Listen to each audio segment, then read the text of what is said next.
Often my mindset will determine the outcome of my trip. And if I have a positive attitude and go out with the mentality to learn from my experience, it'll set me up for success, whether I catch fish or not.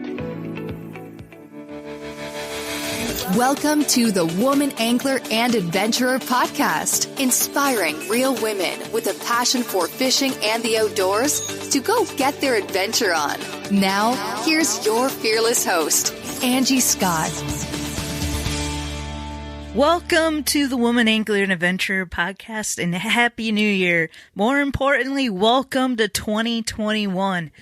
2020 brought its fair share of hard times. Some of you may have even lost family members and friends, but even so, I think we can all find some kind of positive too, even if you have to dig really, really deep.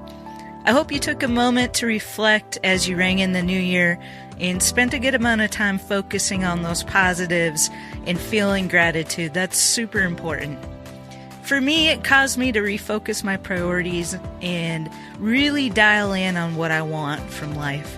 I did some major streamlining and downsizing, and in the meantime, I found a new career as a United States Coast Guard licensed training captain and membership executive for Freedom Boat Club Nashville, which I absolutely love, and it's going to allow me to spend some time down in Florida over the winter months, which has been a dream of mine for a really long time. It's also going to afford me the ability to fish the Women's Pro Bass Tour, the Lady Bass Anglers Association, as a pro in 2021. The first tournament is immediately following the Bassmaster Classic on Ray Roberts, so I'll be hitting up both as we happen to be fishing Ray Hubbard, which is just on the other side of Dallas from where the Classic is taking place. So that works out super well. The other big news is a new partnership with Lance Truck Camper. I'll be setting up our new, to us, gently used 2016 Lance 855S short bed truck camper as the official mobile podcast studio for the Woman Angler and Adventurer. In fact, as you're hearing this episode, I just picked up the camper yesterday and am dropping it off at the wrap shop today. So behind the scenes video on all that will be coming soon. Once I get it all set up, we'll be hitting the road back down to Florida. We're going to stop off and fish the Harris Chain of Lakes for a couple days and then head further south from there. There's no telling where the adventure might take us, but I'll be sure to keep you posted.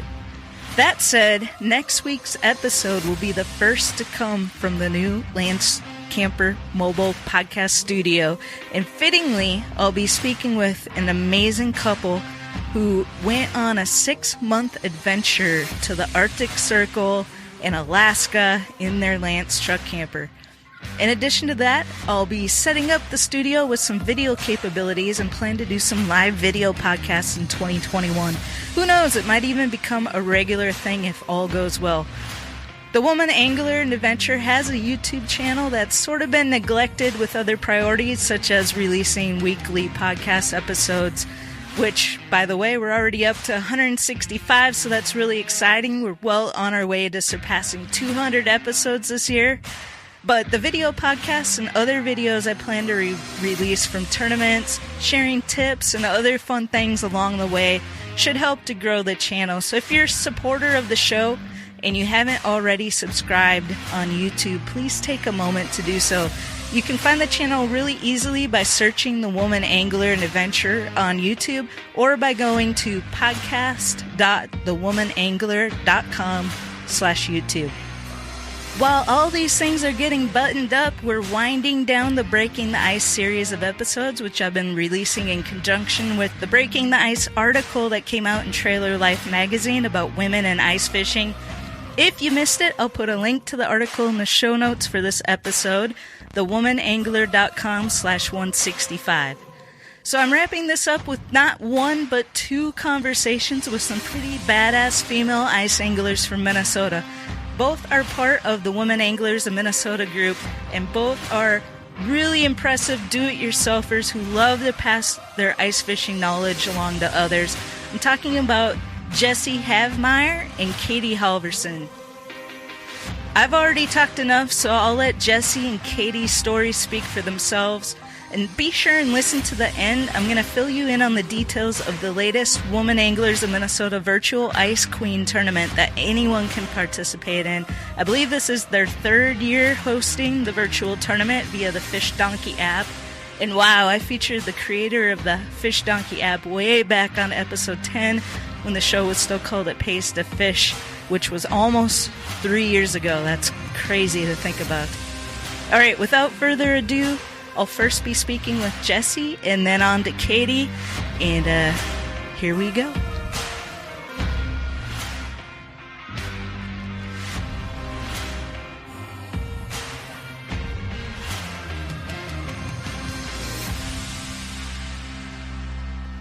Welcome, Jessie, to the Woman Angler and Adventurer podcast. You're very unique because you're a single mom, you work on classic trucks, and a lot of the work that you do on it is you do yourself, which is awesome. But you're also an independent ice angler. You do everything from finding the fish to drilling your own holes to cleaning your catch. So I'm like, perfect. Got to talk to Jessie. So I build my own rods too. You build your own rods too? That's awesome. I do. All kinds of rods, or just ice fishing rods, or all kinds. All kinds. Sweet. So you're do it yourselfer, like from beginning to end. Yep. Do you tie your own jigs too? Yep. Awesome. Sweet. Well, how did you get into fishing and ice fishing? I got into fishing. I guess I started out fishing with my grandparents. They were always really big into northern fishing and trolling for northerns in the summer. So cool. I kind of picked up that fishing love with them. And then, my dad and grandpa were into ice fishing as well. So going out with those guys, they had a hard-sided shack that they built and grew up with that. Good deal. So you didn't have to deal with the sitting on the bucket as like your first ice fishing experience out in the middle of the lake. Right? Nope, I didn't have to do that. Not just my first time. Yeah. More than happy to now, but right. not growing up. Right. And now the gear's a little bit better for that anyways. Exactly. Don't get as cold. So, I spoke with a lady, I don't know if you know of her, but Debbie Compton. She's out of Illinois, and actually Kristen, knew of her and suggested I talk to her because she's an older lady, but she's like kind of a pioneer as far as women getting into ice fishing tournaments. And she won like some like world championship, and she's traveled to Finland, and she's fished on the world team with Dave Gens and all this stuff. So she wow. So she was talking to me about how it was back in her day, when we did not have the gear. Like Dave Gens was kind of the one that came up with a lot of the stuff that we use today that makes ice fishing a lot more comfortable. But back then she just didn't have that. So it was like, but she's just diehard. She don't care, and that's awesome. And she, she didn't have the drill powered augers or anything like that. It was just all hand drilled, and they weighed 25 pounds, and her big thing is moving to find the fish. So she's drilling holes like all day long, by hand. Yeah. I'm like, man, the hand auger. Yeah. It's pretty inspiring. Hardcore. Yeah, definitely hardcore for sure. So what draws you to ice fishing specifically? Is it just that's what you have to do up there to fish in the winter, or is there something in particular that you love about ice fishing? I guess kind of both. Like I have to fish because it seems like, my happiness comes from that time you get out on the lake with nature and whatever fishing. So I love fishing for that aspect. And, I don't know. Also, I love the ice fishing for the mobility of it. Like you can get out there, walk out there, drive a truck out there, four-wheeler out there, and it's just a lot less like boat ramps and stuff that you have to deal with. Like you don't have to deal with that in the winter like you do in the summer. So you get to do that. And I don't know, you can get into more spots with ice fishing, I think. Right. Like into spots that you normally couldn't get with a boat. You can get up in there and fish in the winter. Yeah. Do you have a specific species you like to target in the winter? No, I I like to switch it up and keep it interesting. Okay. One weekend I'll be fishing for walleye on Lake of the Woods, and the next weekend I'll be fishing locally at home for panfish. Just like to keep it interesting. What are some of your local bodies of water that you like to fish? Down here we've got Madison Lake and Lake Washington over in the St. Peter Madison Lake area over there. Those are my main ones around home that I go and target. Okay. Otherwise, Lake Hanska as well over here. Yeah. Otherwise, I love to go up north, Lake Washington or Lake of the Woods and Red Lake and all of those up there are always great fisheries as well. Yeah, I got to fish Red Lake for the first time this past January, I guess it was. That was a pretty cool experience. I mean, you wake up in the morning and you look out and it's just nothing but white as far as the eye can see. Yeah, I love that. Kind of a cool thing. Lake of the Woods when you're up there and you're 20 miles out and you can just see forever. It's just miles and miles of lake. That's awesome. So being a do-it-yourselfer, I mean, like building your own rods, tying your own jigs, finding your own fish, drilling your own holes, cleaning your fish, eating your fish, all that stuff. Does it give you a sense of accomplishment, especially as a woman? Is there anything like, I don't know, do you have any thoughts on that? I mean, it certainly does feel good to be able to go out there, like with me, like go out there and catch a fish on a rod that you built and find the fish yourself. Like if you're starting on a new lake that you've never been on before, read the map, read the contours, decide where you're going to fish at, find the fish and have a successful day is awesome. Definitely a sense of accomplishment in that. I don't know, as a woman, I feel like anybody can do it. I don't necessarily go by the stereotype that women are less capable at doing it than men. I feel like if you love it and you're passionate about it, you can get out there and do it just as good as anybody else. Do you get a chance to pass along your knowledge to others? Yeah. I love, like people will say, oh, I've never been out ice fishing. I love to take people out with me. I try to be less like tamed down when they're there. I'm a big move kind of person, but when I bring out newbies, it's always, set up a nice warm shack and get them on some fish. And I love teaching people and getting them to see their first fish on the flasher, Vexlar, and get that first hook set. It's always awesome. Awesome. And you're part of Women Anglers of Minnesota. How long have you been a part of that group? I believe this will be my 4th year with Women Anglers of Minnesota. Okay. Right now I'm publicity director, so it's my 1st year on the board. Awesome. And do you guys get to do much like ice fishing events together as a group? Yeah, there's a couple trips a year doing ice fishing stuff. Last year we all went out to Devil's Lake. That was a great time. They also have like an instructional ice fishing 101. I was a teacher at that last year. I talked about rods on that one, and then after that, we all go out to the lake and get some people on their first fish. Cool. Drill their first holes. That was really exciting for me. You could just see the pride on the ladies' faces as they've drilled their first hole. That's awesome. I love those events. I just think it's so much fun, and it's so important that women in particular have those opportunities to participate in and learn together. Kind of, it's typically a more comfortable environment to learn in, and you don't feel quite as intimidated than if you were with a bunch of guys. So, definitely. Oh, go ahead. Sorry.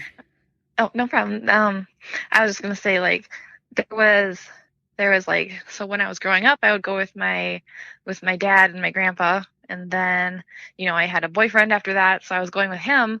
But then there was a time where I was single for a while, and I'm like, oh, I can't do it. And then just one day I decided that I can do it. I can do it all myself. And then I did, and it was great. Nice. Awesome.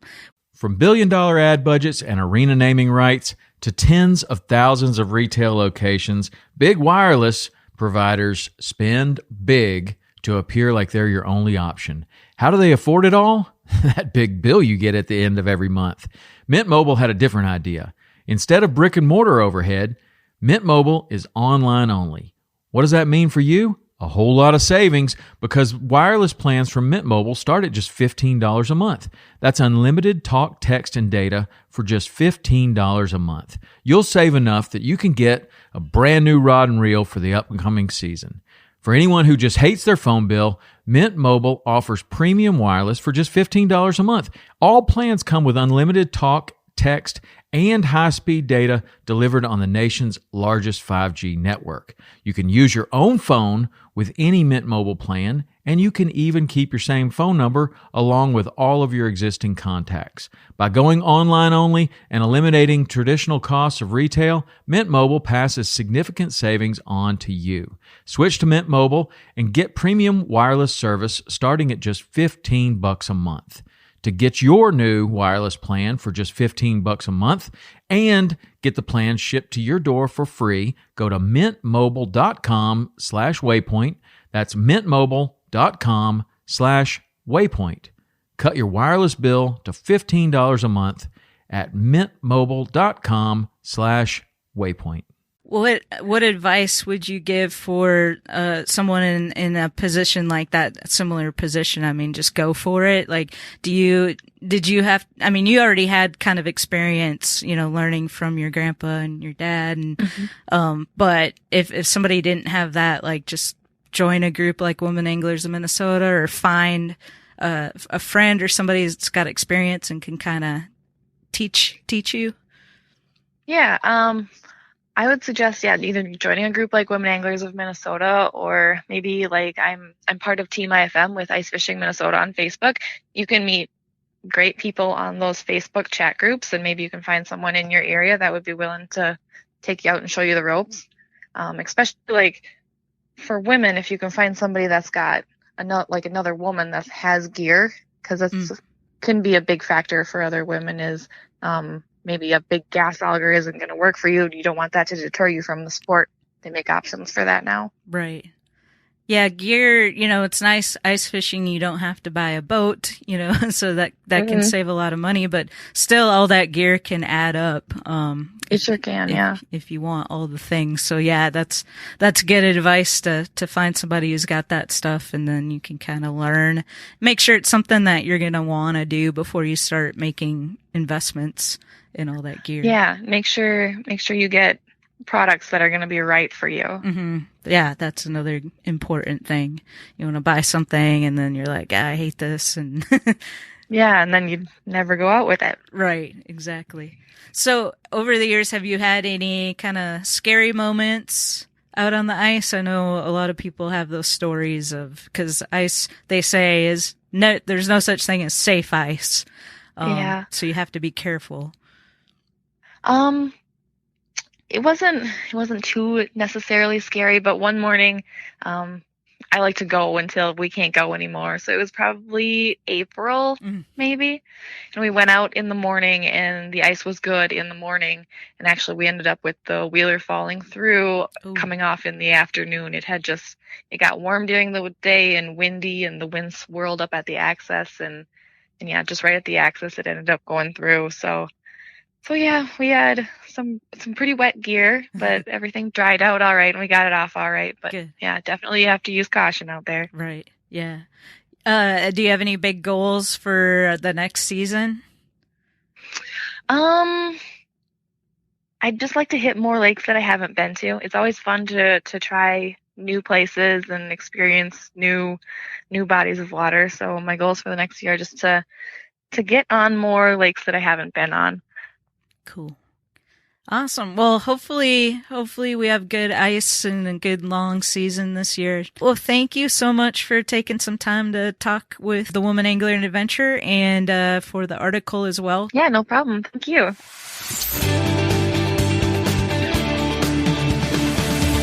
Now please welcome Katie Halverson to the show. You're a carpenter by day and then an independent ice angler on the weekends and the evenings, and you take people under your wing and introduce them to the sport. But then you're also on a water ski team where you do all these like crazy tricks and stuff. So yeah, that's quite interesting. Yep. I have my feet in a lot of areas, so it's fun though. Keeps me busy.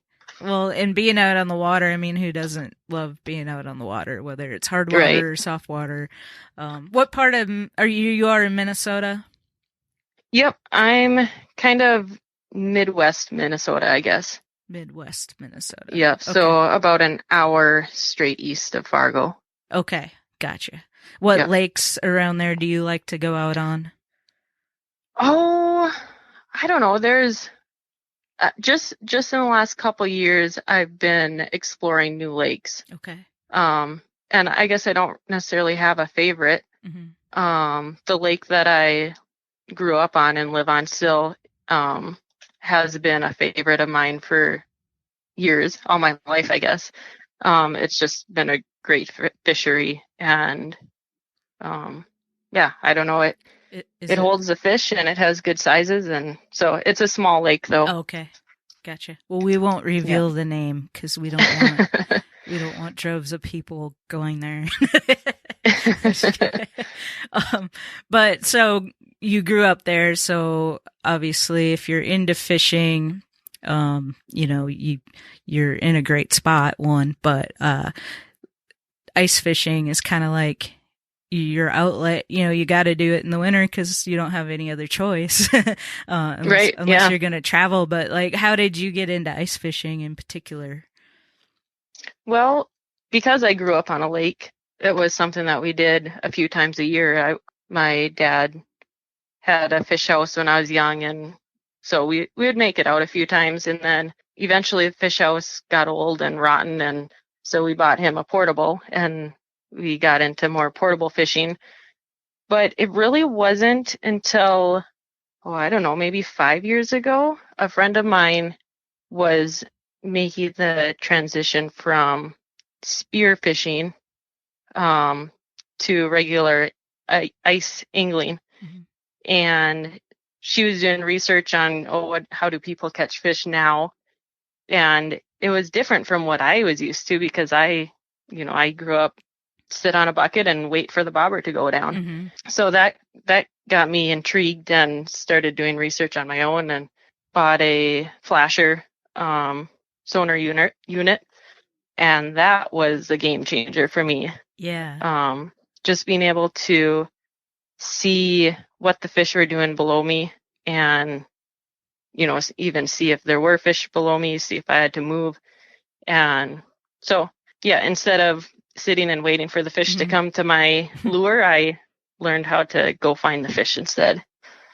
Did it take you a minute to be able to learn how to read the flasher? A little bit. Since my friend had one to use before I bought my own, I kind of was able to learn it from her. Mm-hmm. So it wasn't too difficult once you kind of understand what the lines mean and stuff. So it's kind of like, I've heard it described as like video game fishing. Yeah, exactly. It's almost like playing a video game. So what draws you to ice fishing?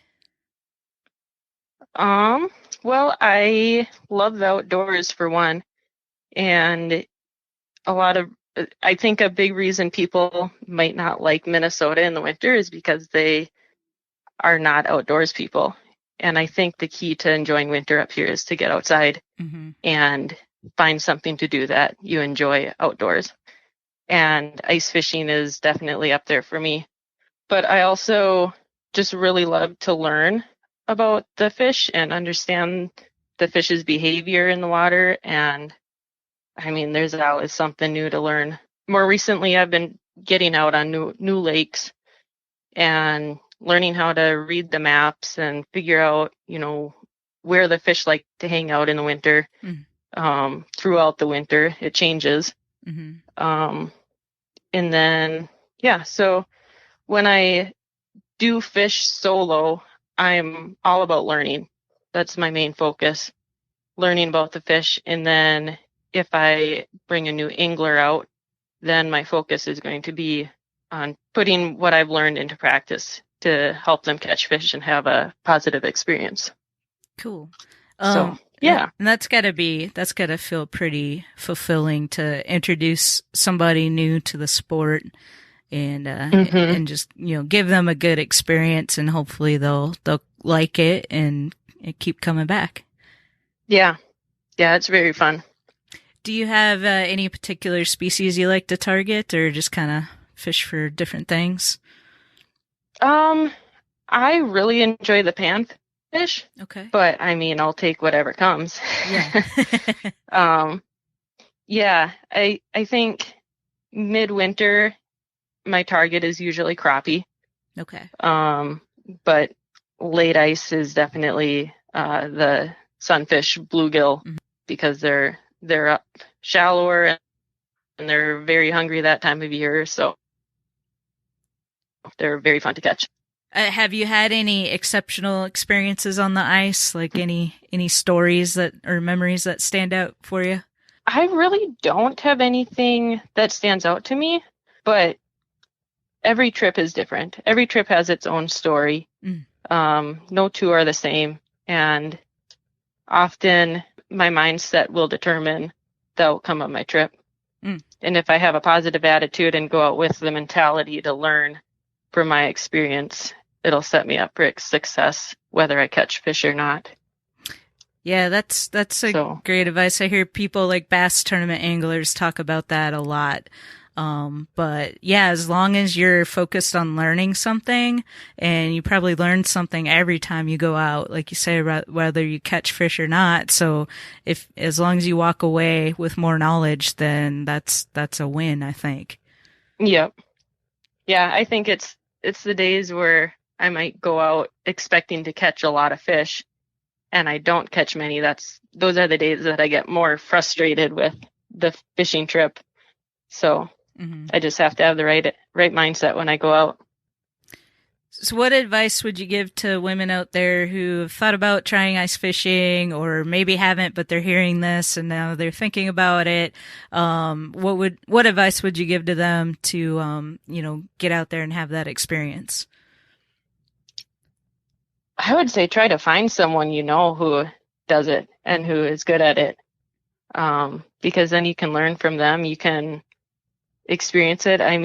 You can use their equipment if they have it. Ice fishing does require quite a bit of gear depending on how much you want to invest in it. So if you can find someone else who knows it already, who can take you under their wing and get you out there, that's the way to go to start. And then, I don't know, I started with the bare minimum, like hand me down fish house, use my dad's auger, had one fishing pole, and that's how I got started. And I've gradually grown my gear from that.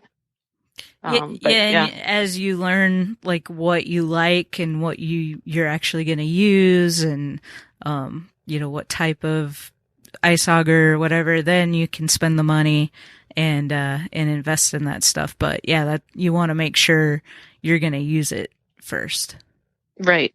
Yep. Do you have any goals for this upcoming season? I think just try more new lakes.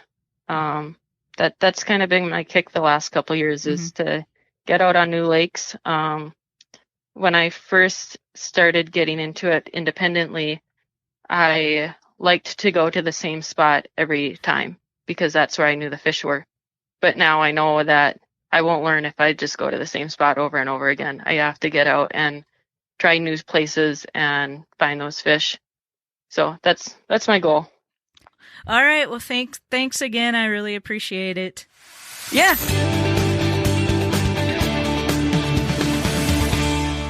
All right, I hope you enjoyed that. And as promised, I want to give you some details on the Women Anglers of Minnesota's annual Ice Queen tournament that you can sign up for free on the Fish Donkey app.